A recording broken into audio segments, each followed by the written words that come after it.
জালসার সভাপতি, মাশাআল্লাহ, জিলাপি তলালা পুরস্কার নিয়ে গেল।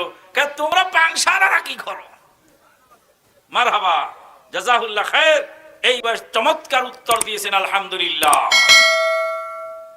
নূহ আলাইহিস সালামের স্ত্রী ওয়াহেদা, নূহ আলাইহিস সালামের স্ত্রী বেঈমান, ইব্রাহিম আলাইহিস সালামের স্ত্রী মা হাজেরা পাক্কা ঈমানদার।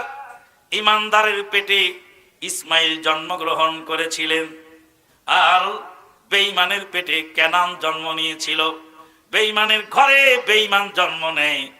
বালু মাটিতে চীনাবাদাম ছাড়া অন্য ফসল জোটে না। রাজা নাই, শাহী নাই, রাজশাহী নাম, হাতি ঘোড়া কিছু নাই, আছে শুধু আম। রাজশাহীর আম কি এখানে হবে? সিলেটের কমলা লেবু কি এখানে হয়? মাটির গুণে হয় ফসল। মা যদি ভালো হয় তাহলে সন্তান ভালো হওয়া সম্ভব। এই জন্য মাকে তৈরি করতে হবে ভালোভাবে। মা যদি তৈরি না হয়, মায়ের জাতি যদি গঠনমূলক কাজ না করে, তাহলে মারাত্মক সমস্যা হয়ে যায়। বন্ধুগণ, এই জন্য সর্বপ্রথম প্রয়োজন নিজের বাড়িকে ঠিক করা। তাই আল্লাহর নবী সর্বপ্রথম বাড়িতে গিয়ে মা খাদিজাকে দাওয়াত দিয়ে মা খাদিজাকে পক্ষে নিলেন। মা খাদিজাকে দাওয়াত দিলেন, মা খাদিজা পক্ষে গেলেন। তারপরে আল্লাহর নবী যায়েদ বিন আরকামের বাড়িতে একটি ছোট্ট মাদ্রাসা কায়েম করলেন, যেই মাদ্রাসা তামাম বিশ্বে আলোড়ন সৃষ্টি করলো। যেই মাদ্রাসার ছাত্র ওমর ইবনুল খাত্তাব রাদিয়াল্লাহু তাআলা আনহু, যেই মাদ্রাসার ছাত্র আবু বকর সিদ্দিক রাদিয়াল্লাহু তাআলা আনহু, যেই মাদ্রাসার ছাত্র হামজা বিন আব্দুল মুত্তালিব রাদিয়াল্লাহু তাআলা আনহু, যেই মাদ্রাসার ছাত্র হামজা বিন আব্দুল মুত্তালিব রাদিয়াল্লাহু তাআলা আনহু, ফারুক আযম ওমর ফারুক রাদিয়াল্লাহু তাআলা আনহু। সেই ওমর ফারুক রাদিয়াল্লাহু তাআলা আনহু একটু মেজাজি লোক ছিলেন, খুব মেজাজওয়ালা লোক ছিলেন। কথায় কথায় মানুষের গায়ে হাত তুলতেন, তার রাগ ছিল খুব কড়া। কোরআন পড়ার পরে, কোরআনের সিলেবাস পড়ার পরে মেজাজটা ঠান্ডা হয়ে গেল। এমন ঠান্ডা হলো, ওমরে ফারুক রাদিয়াল্লাহু তাআলা আনহু রাতের বেলায় অন্ধকারে আটার বস্তা মাথায় করে গরিব দুঃখী মানুষের বাড়িতে পৌঁছিয়ে দেন। ওমরে ফারুক রাদিয়াল্লাহু তাআলা আনহু জেরুজালেমে যাচ্ছিলেন, তখন উটের রাখালকে উটের উপরে তুলে দিয়ে লাগাম টেনে নিয়ে যাচ্ছিলেন।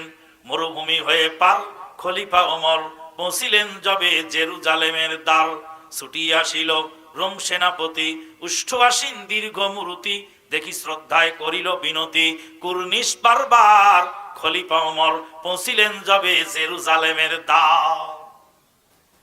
ভৃত্য চড়িল উটের পিঠেতে, ভৃত্য চড়িল উটের পিঠেতে, উমর ধরিলেন রশি, মানুষের স্বর্গে তুলিয়া তুলায় নামিলেন শশী। ওমর ফারুক রাদিয়াল্লাহু তাআলা আনহু লাগাম টেনে নিয়ে যাচ্ছেন। রোমান সেনাপতি এসে সালাত জানাচ্ছেন উটের উপরে বসে থাকা উটের রাখালকে। উটের রাখাল বলছে, আমি তো উটের রাখাল, যিনি লাগাম টানছেন ইনি হলেন মুসলিম জাহানের খলিফা। অর্ধ পৃথিবী করেছ শাসন, ধুলার তক্তে বসি, খেজুর পাতার প্রাসাদ তোমার বারে বারে গিয়েছে খসি। আল্লাহু আকবার। রাসূলুল্লাহ সাল্লাল্লাহু আলাইহি ওয়াসাল্লাম মেরাজের রাত্রিতে জান্নাতের মধ্যে একটি সুরম্য অট্টালিকা দেখতে পেলেন। একটা মতির দানা দিয়ে আল্লাহ পাক একটা বিল্ডিং বানিয়েছেন, অট্টালিকা। মাঝখানে কোনো জোড়া তালির কারবার না।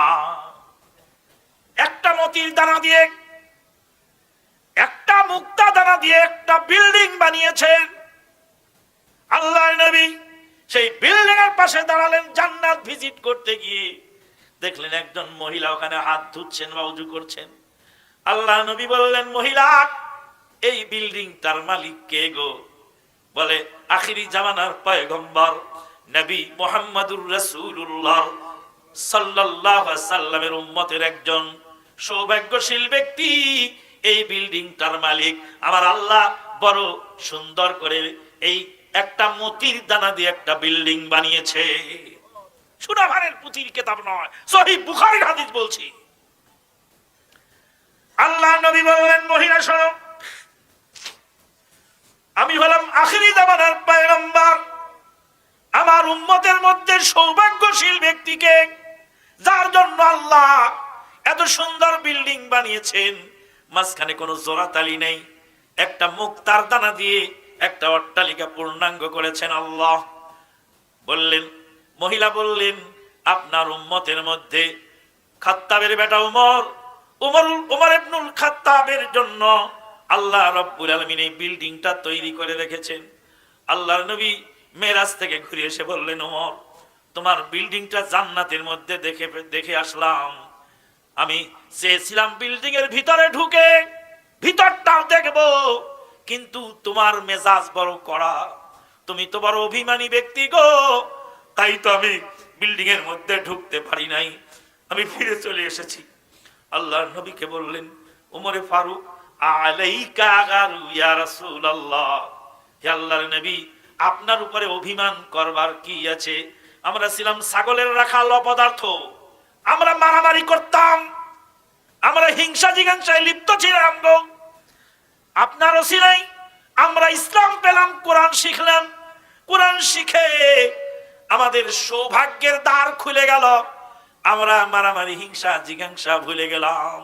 কোরআন আজও আছে, কিন্তু কোরআনের আলেমেদের মধ্যে একে অপরের মিল নাই, কারণ কোরআন যার যার মতো সেই সেই মিক্সার বানাচ্ছে।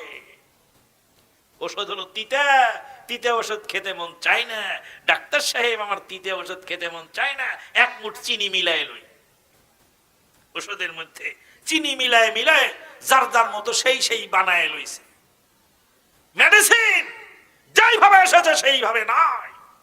আল্লাহর কসম, মুসলমানদের মসজিদে যেয়ে দেখো, বেহেশতি যাওয়ার আছে, সেখানে আছে মকসুদুল মুমিনিন, রাহে নাজাত, রাহে বেলায়েত, ফাজাইলে আমাল, কোরআনের তাফসীর সেখানে নাই, সহিহ বুখারীর হাদিস সেখানে না।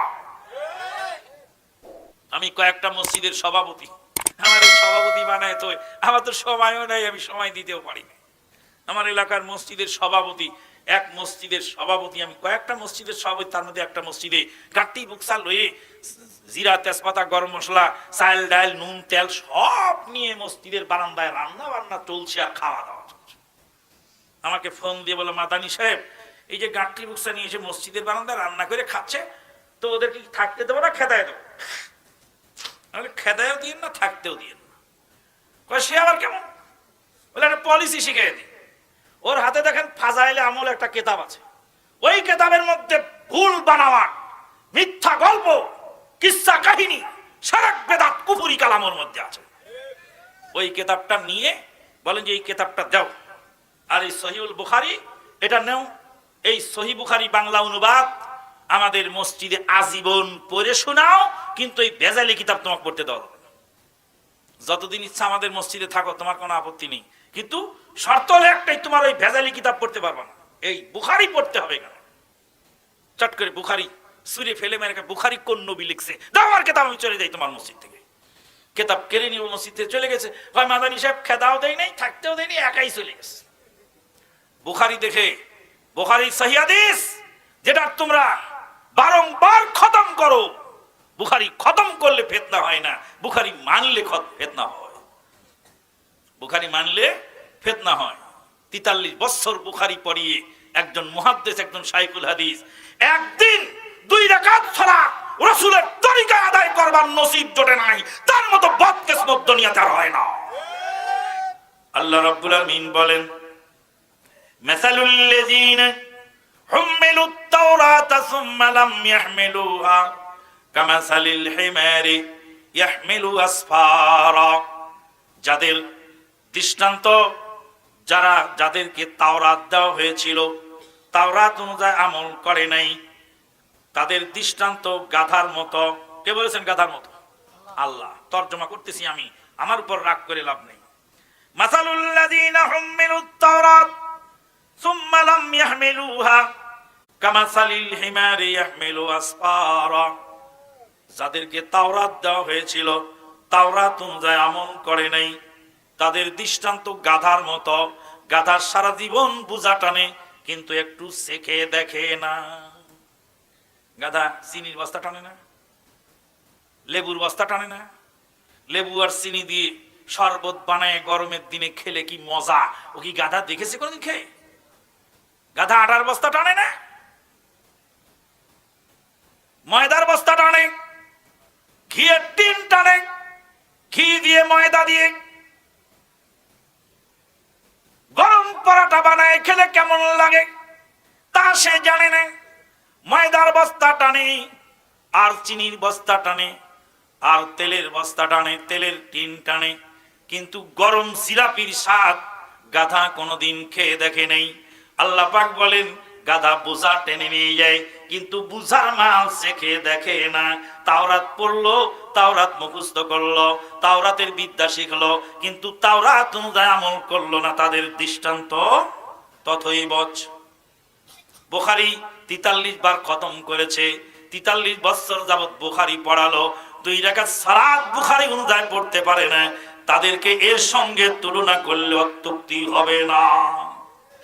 সাবধানে সাবধানে তোরা সাবধানে থাকি ওরে, রং বিরঙের হুজুর আছে রে দেশে, রং বিরঙের হুজুর আছে রে। কোন হুজুরের দাড়ি ছাঁটা হুজুর আছে নাকি? আছে? আর আপনার লেখাপড়া কি? আপনি মাদ্রাসায় পড়েছেন? পড়েননি? কোথায় পড়েছেন? হ্যাঁ, কি সাবজেক্ট পড়েন? কোথায়? একটু দাঁড়ায় বলেন, কোথায় পড়েন, কি সাবজেক্ট পড়েন? পাওয়ারেস, আলহামদুলিল্লাহ। এই দেখুন, একটু ক্যামেরার সামনে দাঁড়ান, মানুষও দেখুন, ক্যামেরার সামনে একটু দাঁড়ান, গোটা বিশ্ববাসী দেখুন। আল্লাহু আকবার। জেনারেল শিক্ষিত কিন্তু দাড়িটা কত সুন্দর, মাশাআল্লাহ। চুলগুলি আর একটু ছোট হলে আরো ভালো লাগবে, জাযাকাল্লাহ খায়ের। কোন হুজুরের দাড়ি ছাঁটা হুজুর আছে কি নেই? জেনারেল শিক্ষিত, তাদের দাড়ি দেখলে কলিজা ঠান্ডা হয়ে যায়। জেনারেল শিক্ষিত যুবক যারা দিন রাত নেটের সার্ভিস করে, তাওহীদের দাওয়াত গোটা পৃথিবীতে পৌঁছায় দেওয়ার কাজ তারা চালিয়ে যাচ্ছে এবং তাওহীদের বাণী মানুষের কাছে প্রচার করার জন্য চেষ্টায় আছে। হুজুর সাহেব ডাক্তার জাকির নায়েকের ওসিলায় মাত্র 5 কোটি লোক, 3 কোটি লোক তামাম পৃথিবীতে ইসলাম কবুল করেছে। প্রায় 3 কোটি। কত crore? 3 crore. Not a matter of joke, miracle of miracles. ডাক্তার জাকির নায়েক হলেন মিরাকেল অফ মিরাকেলস, পৃথিবীর আশ্চর্যের আশ্চর্য। আজকে ডাক্তারকে দিয়ে কাজ হয়, হুজুরকে দিয়ে সেটা হয় না। হুজুর সাহেব মানুষের ফেতরা আর চামড়া খেয়ে খালি বকা শিখেছে, আর কিছু শেখে নেই। তা নাহলে বক্তৃতার মাঠে দাঁড়ায় কয় ওরে বাটপার, সুবহানাল্লাহ, নাউজুবিল্লাহ, আস্তাগফিরুল্লাহ। এটা কোনো আলেমের ভাষা নাকি? আর এক আলেম সাহেব জুতা তুলে দেখাচ্ছে, জুতো এত সুদাকর না, আলেম নয়, এরা আলেম নামের কলঙ্ক, যার কারণে মমতাজের মতো মহিলারা আলেমকে নিয়ে এখন কথা বলার সুযোগ পেয়ে যাচ্ছে। কোন আলেমকে দেখে যদি কোন আলেম যদি কামড়ি করার জন্য রেডি হয়, যদি অভিযোগ করে, তো বুঝতে হবে ওর মধ্যে মিস্টার ডিওজির খাসলত আছে, মিস্টার ডিওজির খাসলত আছে, মিস্টার ডিওজির খাসলত।